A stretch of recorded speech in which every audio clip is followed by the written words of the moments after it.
Você gostaria de desenvolver as qualidades características do fruto do Espírito Santo? Do livro de Gálatas, capítulo 5, versículos 22 e 23 diz: Mas o fruto do Espírito é amor, alegria, paz, paciência, amabilidade, bondade, fidelidade, mansidão e domínio próprio. Meu irmão, minha irmã, podemos ter o tipo de vida abençoada e excepcional que realmente desejamos, desenvolvendo as qualidades características do fruto do Espírito, relacionados em Gálatas 5, 22 e 23.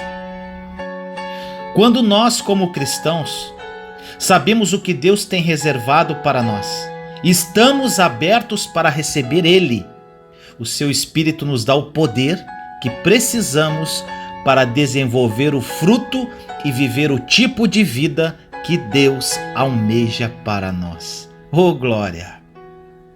Os dons que Deus nos dá são para serem usados, mas o fruto do Espírito é para ser desenvolvido. Quando o Espírito Santo vive dentro de nós, temos tudo o que Ele tem. O seu fruto já está em nós. A semente foi plantada. Para usarmos os dons de forma poderosa que Deus deseja, precisamos permitir que a semente do fruto cresça e amadureça em nós por meio do seu cultivo. Os dons do Espírito precisam ser acompanhados pelo fruto do Espírito para obtermos os melhores resultados. Podemos cultivar o fruto em sua totalidade se nos concentrarmos no amor. O primeiro atributo da lista dos 9, meu irmão, minha irmã. E o domínio próprio, o último da lista. O amor e o domínio próprio são como colunas que sustentam os demais no lugar. Todos os aspectos do fruto brotam do amor e, na verdade, são uma forma de amor. Mas eles são mantidos no lugar pelo domínio próprio. Se você se concentrar em desenvolver o amor, não ficará impaciente com as pessoas ao longo do dia. Você não será outra coisa a não ser amável. Será bom para as pessoas. Será alguém que lhes dá apoio e será leal, em vez de ser arrogante ou de tentar parecer melhor do que os outros. Se você não for motivado pelo amor, achará que agir segundo o fruto é muito difícil. Mas mesmo quando você for motivado a expressar o amor de Deus como estilo de vida, haverá vezes, muitas vezes, quando você começar a desenvolver o fruto, em que você não terá vontade de ser nem um pouco paciente, bondoso, alegre, pacífico ou até amável. E nesses momentos que você vai precisar de domínio próprio para continuar a reagir de acordo com o fruto do Espírito, embora não sinta vontade. Se você precisa desenvolver o domínio próprio, comece simplesmente fazendo pequenas escolhas ao longo do dia que o levem a reagir com esta qualidade às situações que lhe ocorrerem. Lembre que o amor, o domínio próprio e todas as outras qualidades do fruto do Espírito crescem quando você permite que a presença do Espírito Santo dentro de você realize a sua obra. Deixe-o transformar a sua vida e comece a andar em amor. A maior característica da pessoa que foi transformada pelo Espírito Santo é que ela se torna parecida com Jesus. Ela deixa de se preocupar somente com ela mesma e abre mão de seus direitos e das suas coisas para cuidar do próximo. O próprio Jesus disse que esse seria o diferencial dos seus discípulos quando disse em João 13, versículos 34 e 35: Um novo mandamento lhes dou, amem-se uns aos outros. Como eu os amei, vocês devem amar-se uns aos outros. Com isso todos saberão que vocês são meus discípulos, se vocês se amarem uns aos outros.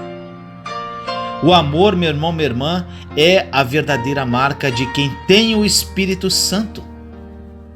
Pois nós não somos capazes de amar as pessoas como a nós mesmos. E é ainda mais difícil amar o próximo como Jesus nos amou. Por isso, quando um cristão se desapega das coisas deste mundo e abre mão do seu status, reconhecimento, bens materiais em favor do próximo, mostra que ele realmente foi transformado pelo Espírito Santo. Porque sem ele é impossível ter esse tipo de atitude. Através do amor, o fruto do Espírito como um todo começa a fluir através de você. Como disse o apóstolo Paulo, você pode falar em línguas estranhas, fazer milagres e conhecer todos os mistérios de Deus. Mas se não tiver amor, isso não vale nada. 1 Coríntios 13:13 diz: ainda que eu fale a língua dos homens e dos anjos, se não tiver amor, serei como sino que ressoa ou como prato que retine. Ainda que eu tenha o dom da profecia e saiba todos os mistérios e todo o conhecimento, e tenha uma fé capaz de mover montanhas, mas não tiver amor, nada serei. Ainda que eu dê aos pobres tudo o que eu possuo, e entregue o meu corpo para ser queimado, mas não tiver amor, nada disso me valerá. Assim permanecem agora estes três: a fé, a esperança e o amor. O maior deles, porém, é o amor. Por isso, meu irmão, minha irmã, busque desenvolver essa marca do Espírito Santo, que é o amor. Assim o fruto se desenvolverá de uma forma maravilhosa através da sua vida. Peça a Ele para te dar mais poder para amar aos outros do que poder para fazer sinais sobrenaturais. O amor ao próximo é o verdadeiro milagre que devemos buscar. Ore comigo assim: Senhor amado, nos colocamos em sua santa e doce presença neste dia, eu, meus irmãos e irmãs em Cristo Jesus. Deus querido, que esta mensagem toque profundamente nos corações das pessoas que a ouvirem. Muitos buscam os dons do Espírito e querem desenvolver o fruto. Que eles entendam, papai, que o amor é o alicerce para o desenvolvimento do fruto do Espírito Santo. Que o amor, Senhor, seja o foco principal de cada um deles. Muitos pedem dons do Espírito, Pai, mas que eles entendam que o principal é o amor. Espírito Santo, que o amor seja a sua principal marca nos corações dos meus irmãos e irmãs, e que a vida de cada um deles nunca mais seja a mesma. Assim nós oramos, em nome do nosso Senhor Jesus Cristo. Amém.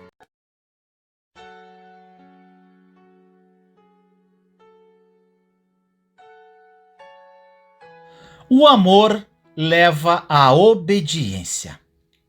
No livro de João, capítulo 14, versículo 15, diz assim: se vocês me amam, obedecerão meus mandamentos. Jesus disse que se nós o amamos, obedeceremos aos seus mandamentos. E o apóstolo João escreveu que amar a Deus consiste em que andemos em obediência. Olha o que diz em 2 João, capítulo 1, versículo 6. E este é o amor, que andemos em obediência aos seus mandamentos. Como você já tem ouvido desde o princípio, o mandamento é este, que vocês andem em amor. Meu irmão, minha irmã, eu gosto de dizer que o nível da nossa obediência a Jesus determina o nível do nosso amor por Ele. Creio que tanto um quanto o outro podem crescer, e de fato eles crescem. Em nosso relacionamento com Deus, depois da salvação inicial, é um processo. Não se decepcione consigo mesmo se você ainda está no processo. Jesus não ficará zangado quando, ao vir buscá-lo, você ainda não tiver chegado à marca da perfeição, mas Ele com certeza espera encontrar todos nós avançando com determinação. O mandamento que deveríamos nos esforçar para obedecer ao longo das nossas vidas é o de andar em amor. Nossas vidas e nosso comportamento mudarão drasticamente se todos os nossos pensamentos, palavras e atos forem guiados pelo amor. Eles devem ser conduzidos pelo amor que dedicamos a Deus, a nós mesmos e aos outros. A palavra de Deus nos ensina a amar todos, inclusive a nós mesmos. Eu gosto de dizer que não fique apaixonado por si mesmo, mas ame a si mesmo de forma equilibrada. Se você se recusa a amar a si mesmo, então não está recebendo o presente que Deus quer lhe dar. Não podemos merecer o amor de Deus. Ele vem até nós incondicionalmente. Deus é quem nos ama primeiro e Ele derrama o seu amor dentro de nós para que possamos amá-lo, amar a nós mesmos e amar os outros. Ele não espera que demos nada que não tenhamos. Às vezes achamos que ser cristão possa se tornar muito difícil e complicado. Achamos que devemos seguir centenas de regras e fazer uma infinidade de coisas. Mas Jesus disse que se simplesmente andarmos em amor, isso basta. Olha o que está escrito em João capítulo 15, versículo 12. O meu mandamento é este: amem-se uns aos outros como eu os amei. A razão disso é que se nos concentrarmos no amor, todas as outras coisas que ele pede que nós façamos também chegarão a ser feitas. É incrível. O amor nos motiva a obedecer, a orar, a sermos bons e misericordiosos, a dar, a perdoar, a nos arrependermos e a colocarmos em prática outros aspectos da nossa fé cristã. Deixe-me encorajá-lo neste dia a estudar o amor. Leia tudo o que você puder sobre o amor. Pense nele, fale sobre ele e pratique-o. Deus é amor, e quando o amor é o tema de nossas vidas, Deus também é. Ore comigo assim: Senhor, nos colocamos em sua santa e doce presença neste momento, eu, meus irmãos e irmãs em Cristo Jesus. Pai amado, o amor é tudo o que precisamos. Recebemos de Ti e não podemos reter.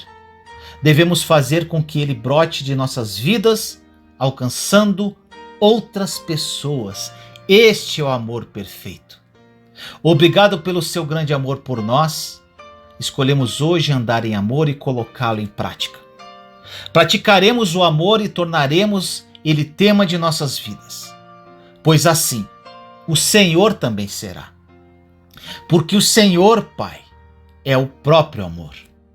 Assim nós oramos em nome do nosso Senhor Jesus Cristo. Amém.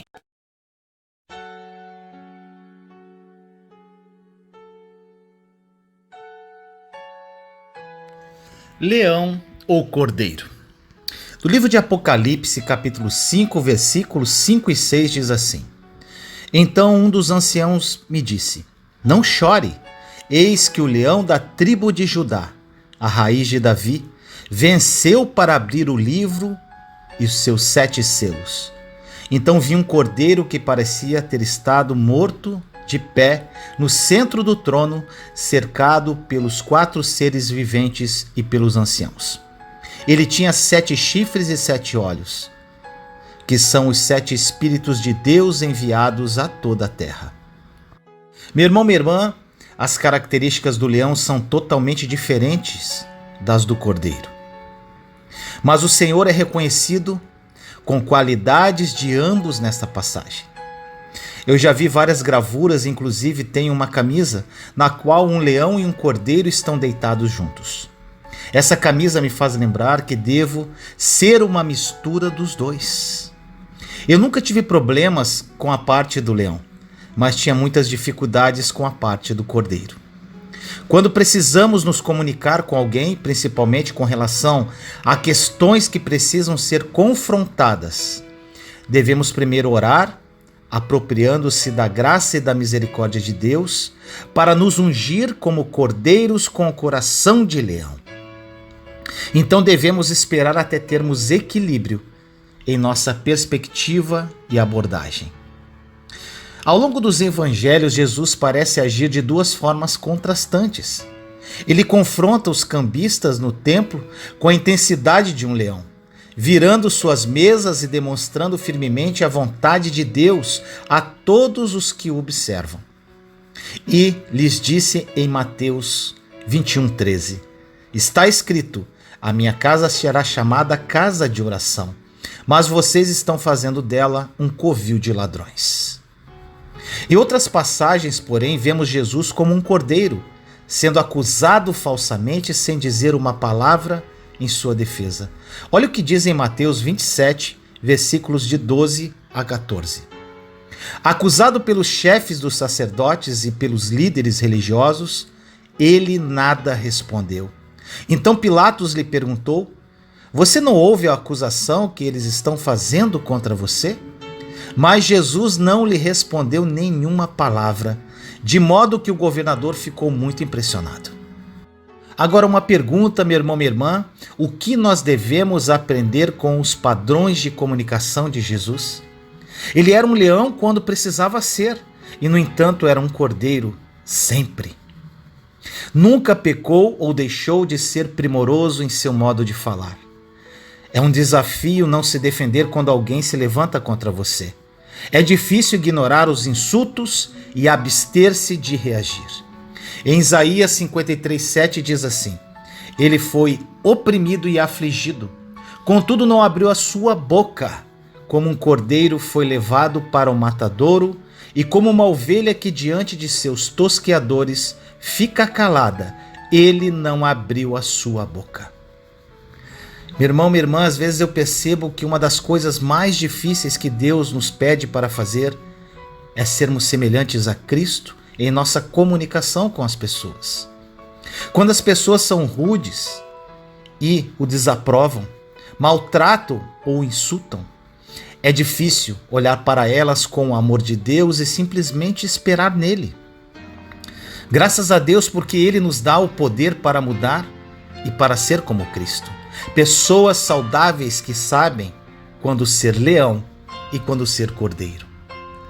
Em Mateus capítulo 12, versículos de 18 a 21 diz assim: Eis aqui o meu servo que escolhi, o meu amado em quem a minha alma se compraz. Farei repousar sobre ele o meu espírito e ele anunciará juízo aos gentios. Não contenderá, nem gritará, nem alguém ouvirá nas praças a sua voz. Não esmagará a cana quebrada, nem apagará a torcida que fumega, até que faça vencedor o juízo. E no seu nome esperarão os gentios. A própria alma do Pai exulta com alegria pela mansidão semelhante à de um servo e compaixão do seu filho. Quando uma cana está encurvada e prestes a quebrar, o servo irá sustentá-la ternamente até que seja curada. Quando um pavio está queimando e quase não resta mais calor, o servo não o apaga, mas o protege com a sua mão e sopra suavemente até que queime novamente. Assim o Pai clama: Eis aqui o meu servo em quem a minha alma se compraz. A excelência e a beleza do Filho não vêm apenas da sua majestade, nem apenas da sua mansidão, mas do modo como elas se misturam em perfeita proporção. Quando o anjo clama em Apocalipse 5:2, dizendo: Quem é digno de abrir o livro e de lhe desatar os selos? A resposta é: Não chores, eis que o leão da tribo de Judá, a raiz de Davi, venceu para abrir o livro e os seus 7 selos. Apocalipse 5:5. Meu irmão, minha irmã, Deus ama a força do leão de Judá. É por isso que ele é digno aos olhos de Deus para abrir os pergaminhos da história e desatar os últimos dias. Porém, a figura não está completa. Como o leão venceu? O versículo seguinte descreve a sua aparência. Então vi no meio do trono e dos 4 seres viventes e entre os anciãos de pé um cordeiro como tendo sido morto. Apocalipse 5:6. Jesus, ele é digno do deleite do Pai, não apenas como o leão de Judá, mas também como o cordeiro que foi morto. Ore comigo assim: Senhor amado, nos colocamos em sua santa e doce presença. Neste momento, eu, meus irmãos e irmãs em Cristo Jesus. Pai querido, Pai amado, assim como Jesus, nós buscamos as qualidades do leão, assim como do cordeiro. Buscaremos a ousadia do leão, bem como a mansidão do cordeiro. Nossa referência é Jesus. Ele é o leão da tribo de Judá e o cordeiro que foi morto na cruz. Ele foi manso quando tinha que ser e ousado em outros momentos. E nós, seus filhos e filhas, seremos pessoas assim como ele, conduzidos pelo teu Santo Espírito e tendo a sabedoria de como nos comportar em qualquer ocasião, seja ela qual for. Assim nós oramos, em nome do nosso Senhor Jesus Cristo.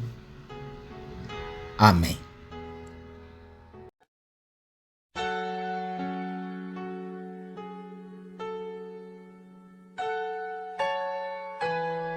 Não trate com desprezo as profecias.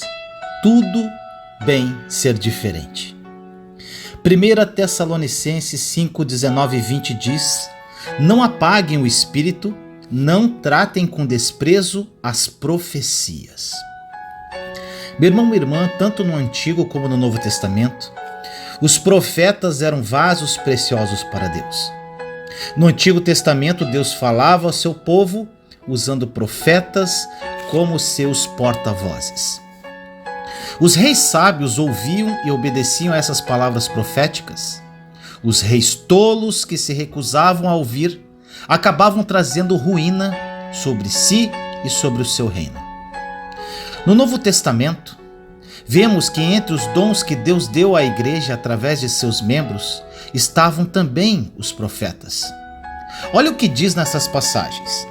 Efésios 4,11 diz assim: e ele designou alguns para apóstolos, outros para profetas, outros para evangelistas e outros para pastores e mestres. 1 Coríntios 12:28 diz: assim, na igreja Deus estabeleceu primeiramente apóstolos, em segundo lugar profetas, em terceiro lugar mestres, depois os que realizam milagres, os que têm dom de curar, os que têm dom de prestar ajuda, os que têm dons de administração e os que falam diversas línguas. 1 Coríntios 14 descreve o profeta do Novo Testamento como alguém que interpreta a vontade e os propósitos divinos por meio da pregação e do ensino inspirados, e que fala a pessoas para edificação, encorajamento e consolação. Olha o que diz em 1 Coríntios 14:3. Mas quem profetiza o faz para edificação, encorajamento e consolação dos homens. Naturalmente, meu irmão, minha irmã, existem profetas nos dias atuais que receberam o dom de Deus de prever os acontecimentos futuros, mas nem todos os que profetizam foram chamados para exercer o ofício de profeta. Quando lemos o livro de 1 Coríntios, entendemos que a profecia é o dom de interpretar a vontade e o propósito divinos. Eu creio que os mestres ungidos da palavra de Deus profetizam todas as vezes que ensinam. Eles interpretam ou expressam a vontade divina e o conselho de Deus. Agora, o que a Bíblia quer dizer quando menciona que se desprezamos as profecias, apagaremos o Espírito Santo? Primeiro, significa que devemos amar a pregação da palavra de Deus, ou sufocaremos o progresso que o Espírito Santo deseja que façamos. É impossível crescer espiritualmente sem a palavra de Deus. A palavra é para o espírito, o que alimenta é para o corpo. Precisamos dela regularmente para sermos saudáveis. Em segundo lugar, acredito que essa passagem significa que não devemos fazer críticas ou ter qualquer atitude negativa para com o dom da profecia ou para com qualquer outro dom do Espírito. Devemos respeitar os dons e honrar aqueles através de quem eles fluem. Os dons que receberam foram dados pelo Espírito Santo para nosso benefício, para nos ajudar a crescer e amadurecer. Muitos cristãos desrespeitam os dons que certas pessoas carregam. Ao invés de ficar observando como Deus está agindo através de outras pessoas, precisamos olhar para Jesus e agradecê-lo pela oportunidade de ter levantado essas pessoas para o bem da igreja como um todo. Cada pessoa tem um propósito específico, um dom que carrega, um chamado que a conduz. E tudo bem em ser diferente. Todos nós somos diferentes, como o sol, a lua e as estrelas. Em 1 Coríntios 15:41 diz: um é o esplendor do sol, outro o da lua e outro o das estrelas. E as estrelas diferem em esplendor uma das outras. Deus nos criou para sermos distintos uns dos outros e Ele fez isso de propósito. Cada um de nós atende a uma necessidade e todos somos parte do plano geral de Deus. Quando nos esforçamos para ser como os outros, não apenas nos perdemos, como também ferimos o Espírito Santo. Deus quer que nos encaixemos no seu plano e não que nos sintamos pressionados a tentar nos encaixar nos planos dos demais. Tudo bem em ser diferente. Não há nada de errado nisso. Todos nós nascemos com temperamentos diferentes, aparências físicas diferentes, impressões digitais diferentes, dons e habilidades diferentes. O nosso objetivo é descobrir o que devemos fazer como indivíduos e sermos bem-sucedidos nisso.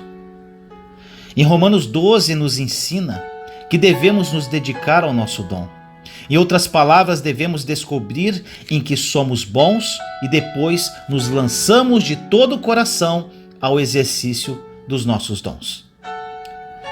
Eu, meu irmão, minha irmã Vinícius, descobri que gosto de fazer aquilo que faço bem. Algumas pessoas sentem que não são boas em nada, mas isso não é verdade. Quando nos esforçamos para fazer o que as outras pessoas fazem bem, geralmente falhamos, porque não fomos dotados para tais coisas. Mas isso não significa que não somos bons em nada. Devemos procurar aquilo que fazemos bem e nos dedicar a isso. Todos nós temos limitações e devemos aceitá-las. E isso não é ruim, apenas um fato. É maravilhoso ser livre para ser diferente, não para achar que algo está errado conosco porque temos diferenças. Devemos ser livres para amar e aceitar uns aos outros, assim como a nós mesmos, sem sentirmos a pressão de nos comparar ou de competir. Pessoas seguras que sabem que Deus as ama e tem um plano para elas, não se sentem ameaçadas pelas habilidades dos outros. Meu irmão, minha irmã, eu encorajo você a ser seguro bastante para desfrutar do que as outras pessoas podem fazer e para desfrutar do que você pode fazer. Diga coisas positivas sobre si mesmo em vez de coisas negativas, pois isso ajudará a liberar os dons que Deus colocou em você. Quando não aceitamos a nós mesmos, estamos desprezando as profecias e com isso acabamos entristecendo o Espírito Santo que em nós habita. Ame-se, meu irmão, minha irmã, pois se você não amar a você mesmo com os dons e talentos que Deus te deu, ficará incapacitado de amar ao seu semelhante e cumprir o seu propósito aqui nesta terra. Ore comigo assim: Senhor amado, nos colocamos em sua santa e doce presença neste momento, eu, meus irmãos e irmãs em Cristo Jesus. Pai querido, que essa mensagem e oração fale ao coração dos meus irmãos e irmãs que a ouvem. Muitos deles acham-se incapacitados de fazer algo para glorificar o seu nome. Focam nos dons e talentos de outras pessoas, tentando copiá-los, e ainda desprezam de certa forma as profecias por não serem gratos pelos dons e talentos de outras pessoas. Que a partir do dia de hoje eles acordem para desempenharem os seus papéis dentro do corpo de Cristo, sendo veículos de graça na vida de outras pessoas.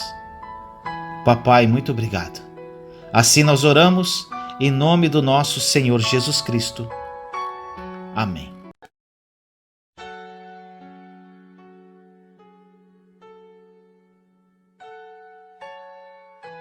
O poder da língua. No livro de Provérbios, capítulo 18, versículo 21, diz assim: A língua tem poder sobre a vida e sobre a morte, os que gostam de usá-la comerão do seu fruto. Meu irmão, minha irmã, eu já fiz diversas mensagens sobre o poder das palavras, porém nunca é demais falar sobre esse assunto primordial para uma verdadeira mudança de vida. A Bíblia fala muito sobre a língua e as palavras que saem de nossa boca. A língua detém o poder da vida e da morte, conforme a passagem citada no início da mensagem. E isso é muito grave. O apóstolo Tiago disse que se um homem pode controlar a sua língua, ele tem o caráter plenamente desenvolvido e também pode controlar todo o seu ser. Isso é incrível, não é, meu irmão, minha irmã? Olha o que diz em Tiago, capítulo 3, versículo 2. Todos tropeçamos de muitas maneiras. Se alguém não tropeça no falar, tal homem é perfeito, sendo também capaz de dominar todo o seu corpo. A língua é um pequeno membro do corpo, mas causa problemas tremendos. Os relacionamentos muitas vezes terminam por causa de coisas que são ditas e não são ditas. As pessoas perdem empregos, causam conflitos e desentendimentos. Colocam-se em situações embaraçadas, tudo por causa desse pequeno órgão, a língua. Nenhum homem pode domar a língua. Portanto, precisamos da ajuda de Deus através do Espírito Santo. O rei Davi orou para que Deus colocasse uma guarda sobre sua boca. Olha o que diz o Salmo 141:3. Coloca, Senhor, uma guarda à minha boca, vigia a porta dos meus lábios. Ele também orou para Deus que as palavras da sua boca e a meditação do seu coração fossem aceitáveis aos olhos de Deus. Olha o que diz no Salmo 19:14. Que as palavras da minha boca e a meditação do meu coração sejam agradáveis a ti, Senhor, minha rocha e meu resgatador. Davi sabia que não podia controlar a sua língua sem a ajuda de Deus. E nós também não podemos. Devemos evitar todas as palavras ásperas, duras e injustas. Em Isaías 58:9 diz assim: Aí sim você clamará ao Senhor e ele responderá. Você gritará por socorro e ele dirá: aqui estou. Se você eliminar do seu meio o jugo opressor, o dedo acusador e a falsidade do falar. Sério isso, né, meu irmão, minha irmã? Jesus disse que devemos tomar o seu jugo sobre nós e aprender dele, porque ele é manso e humilde. Não é áspero, duro, não fere e nem pressiona ninguém. Mateus 11, 29 e 30 diz: Tomem sobre vocês o meu jugo e aprendam de mim, pois sou manso e humilde de coração. E vocês encontrarão descanso para suas almas, pois o meu jugo é suave e o meu fardo é leve. Uma língua amável, meu irmão, minha irmã, com seu poder de cura, é árvore de vida, mas o falar enganoso esmaga o espírito. Isso está escrito em Provérbios 15:4. O falar amável é a árvore de vida, mas o falar enganoso esmaga o espírito. Até o tom da nossa voz é importante porque revela o estado do nosso coração. Podemos dizer palavras de cura ou palavras que ferem. Podemos edificar e construir ou desanimar e derrubar. Palavras são receptáculos de poder e contêm energia positiva ou negativa. A decisão cabe a nós. Palavras são sementes que semeamos e elas definitivamente trazem uma colheita para nossas vidas. Aqueles que gostam de usar a língua devem comer do fruto das suas palavras, quer sejam para a vida ou para a morte. Provérbios 18:21 diz que a língua tem um poder sobre a vida e sobre a morte. e os que gostam de usá-la comerão do seu fruto. Uma das coisas que devemos nos esforçar para fazer é pensar antes de falar. A Bíblia diz que não devemos ser ásperos com a nossa língua, mas quantas vezes dizemos coisas e depois pensamos: ah, eu gostaria de não ter dito aquilo.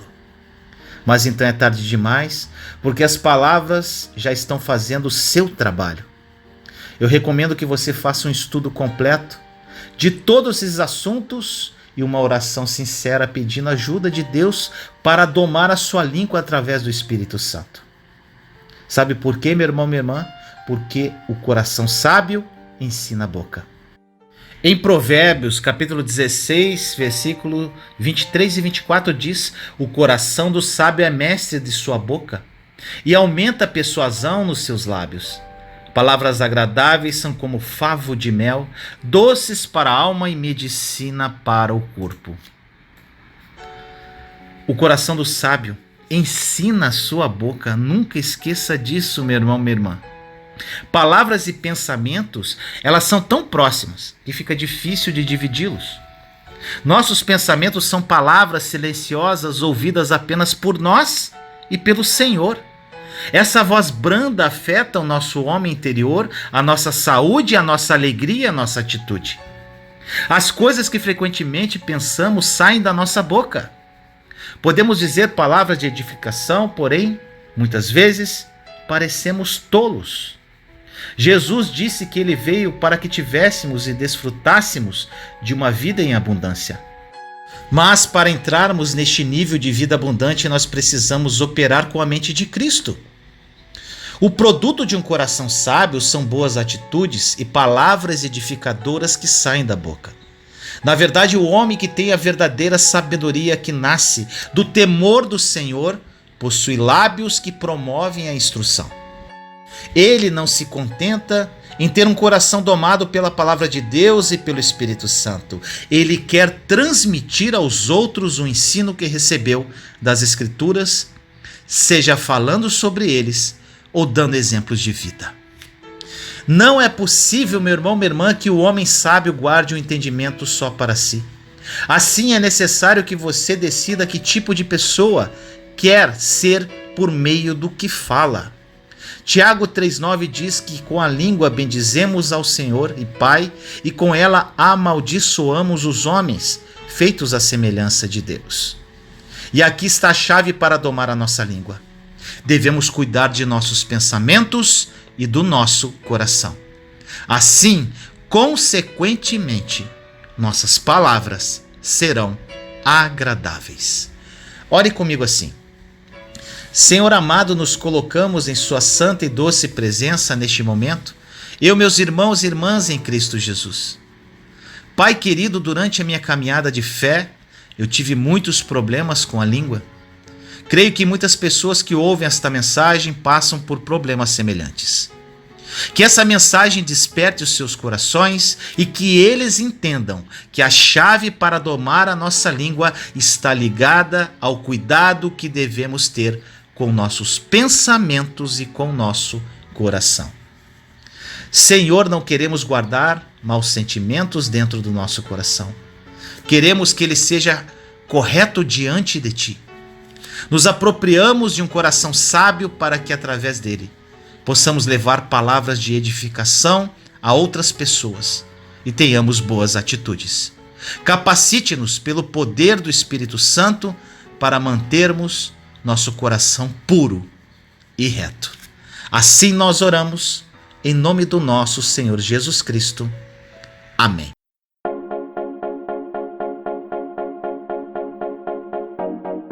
Juntos somos fortes. Compartilhe esta mensagem para que mais pessoas sejam edificadas. Inscreva-se no canal e acione o sininho para ser notificado de novos vídeos. Te amo em Cristo Jesus.